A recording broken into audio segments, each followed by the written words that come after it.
এখন বাজে 8:30। ঘুম থেকে উঠিয়েও দিলাম দৌড় ট্যাক্সির উদ্দেশ্য। গিয়েও পাইলাম একটা ট্যাক্সির সামনে। ট্যাক্সির ড্রাইভারে কইলাম সেন্ট্রাল মসজিদে লইয়া যাও। ট্যাক্সির ড্রাইভারে শুরু করলো আল্লাহর নাম লইয়া। আমিও বিসমিল্লাহ করে গাড়িতে বই দিলাম। বন্ধুরা, সকাল 6:15 ফজরের জামাত শেষ করিয়া 8টার সময় ঈদর জামাত। চিন্তা করলাম 1.5 ঘন্টার সময় আছে, একটু ঘুমাই যাই। এমন ঘুমো গেলাম, এক ঘুমে ঈদর নামাজ শেষ।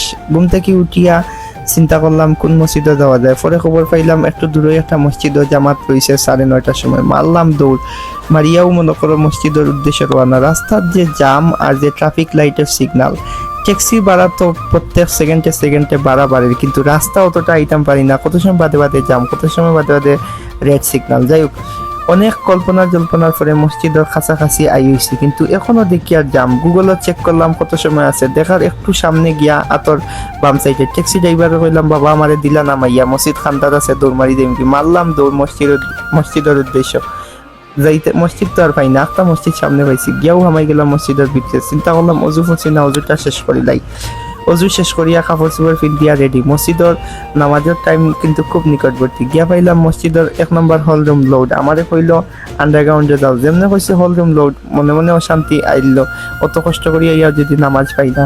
পরে যাই আমারে কইল নিচে যাও। আলহামদুলিল্লাহ নামাজ পড়িলাম, কুলাকুলি শেষ।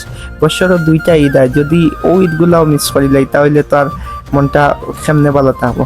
আলহামদুলিল্লাহ আল্লাহ মানে নামাজ পড়ার সুযোগ দিয়েছেন, পড়ে গেছি।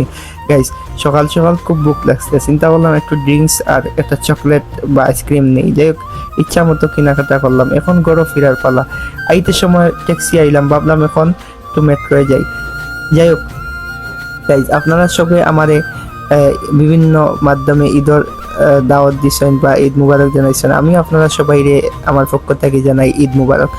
যেহেতু কুরবানির ঈদ, গরুর মাংস আর রুটি না খাইলে তো কুরবানির ঈদটা লাগে কিরকম অপূর্ণতা হয়ে যায়। বাড়িতে থাকলে তো মায়ে খাওয়াইলে অনেক, কিন্তু বিদেশ বাড়ি তো নিজেই খাইতেইব। এনিওয়ে, সবাই ভালো থাকবা, সুস্থ থাকবা। ঈদ মুবারক।